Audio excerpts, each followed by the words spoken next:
Happy New Year! Who else had to do a 6 a.m. airport run so their son could hang out with his bros in Florida for a couple days? Raise your hand. Hi, I'm Johnny Mac with your Daily Comedy News. Bro Bible had an article about Dane Cook reflecting on his success.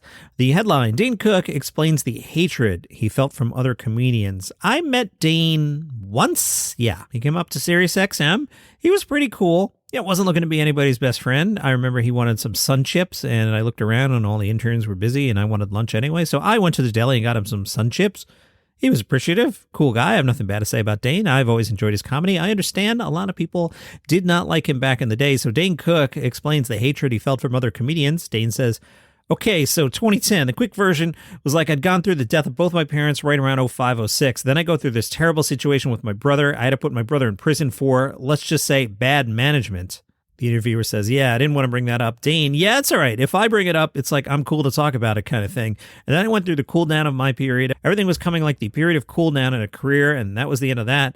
Then I was also getting smashed by comics that now I can say at 50 what I probably couldn't say then without looking bad, like a lot of jealousy, a lot of animosity, that I at a young age was famous, hanging around with beautiful women, rich, and there was a lot of ... And I learned years later that I can actually confirm that a lot of these same people came to me years later and was like, I was just really effing frustrated. I wanted to have more of what you had. Steve O says, I mean, dude, you were selling out Madison Square Garden. Dane, it was a 10-year run, man. It was a 10-year run of like everything I could have wanted to happen in the world of stand-up. I love comedy and comedians, but I was so hurt by them. I was so effing let down in some ways by the comedy community. Not the guys that I came up with. I came up with Burr, Patrice, Goldman, Bobby Kelly. Like I had a pot of love from the graduating class, but beyond it, there were so many preconceived notions of who I was and what I was getting. At first, it was a little fun because you're kind of like, ooh, I'm the target. Then it got kind of ugly, and then things were unnecessarily pinned on me. By 2010, I was so hurt and disenfranchised that I was like, I could either go into myself and just take what I've earned and go somewhere and be like, F everybody, or I can just, for the next generation of comics, not be that which was to me. I'm not quite a mentor. I'm not at that age yet, but I'm like, I'm not going to effing reject anybody the way I've been rejected.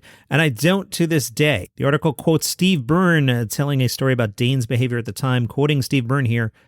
There was an incident within the comedy community that kind of became a big thing for a while, so I moved to LA in 2004. Dane is blowing the F up. The word gets out that this new guy from New York, he's pretty fun, it's cool, it's all going great, and then I'm not getting booked on that comedy show anymore, and this guy, Jay Davis, booked it, and I called Jay, and I'm like, what's going on? Is something wrong, whatever? And he's like, yeah, Dane's got an issue with you. He doesn't want you on the shows anymore. Essentially what happened is I went over and I said, what's your issue? And he said, I feel like you're stealing my essence. And I was like, what? Time out. Do you remember this story? Yeah. Dane Cook apparently had accused Steve Byrne of stealing his essence. Back to the words of Steve Byrne. And I was like, what? Dane was like, you're taking my essence with you on stage. And I'm like, Dane, I work so hard. I'm not trying to be a crappier version of you.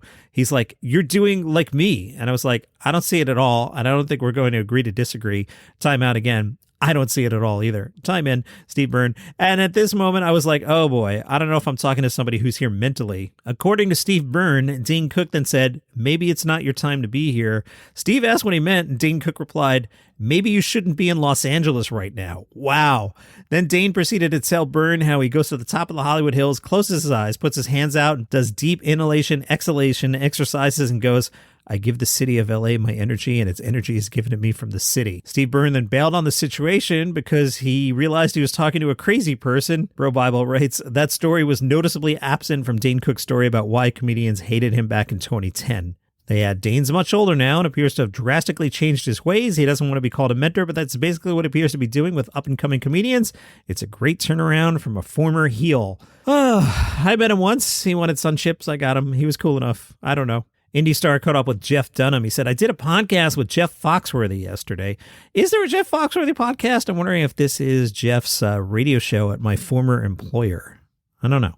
And we talked about this very thing. I did 18 years of comedy clubs. I've yet to be tucked back into one since. Most of the guys like Foxworthy and Chappelle and those guys, they'll do their tour, then they get off the road and work on the new stuff by going to the comedy clubs, but I don't like doing that.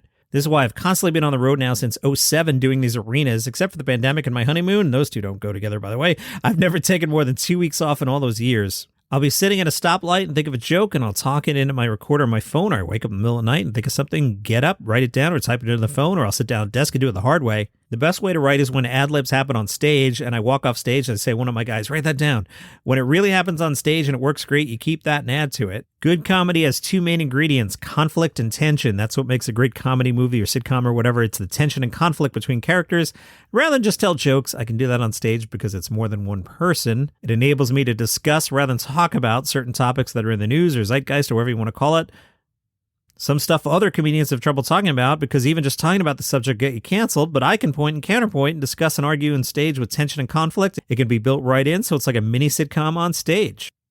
The New York Post has the 51 biggest comedy tours of 2023. You ready? You got a pen? There's 51 of them. Start writing these down. I believe these are in chronological order because the first one starts today and the second one starts January 5th. They are Kevin Hart's Reality Check Tour, Jerry Seinfeld, Steve Byrne and Martin Short's You Won't Believe What They Look Like Today tour, Trevor Noah's Off the Record tour, Marlon Wayans' Microphone Fiend tour. Do we like that name?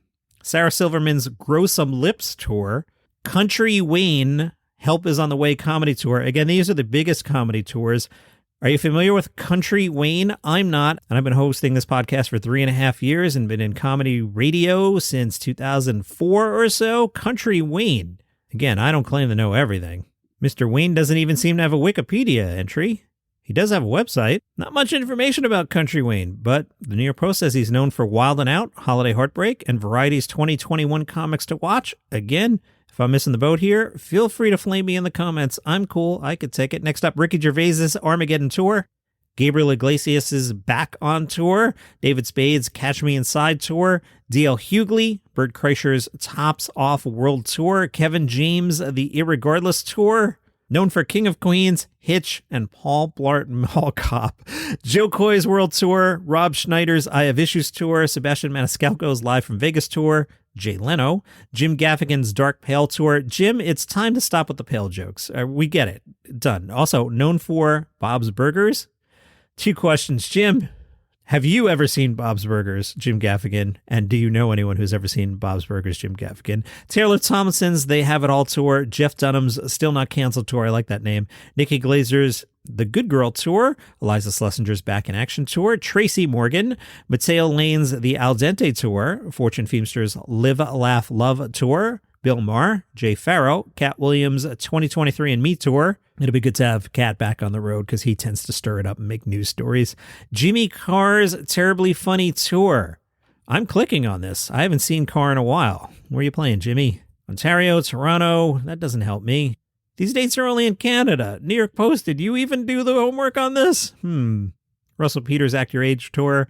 Russell's really good. He's internationally huge and like in the States, kind of not as big.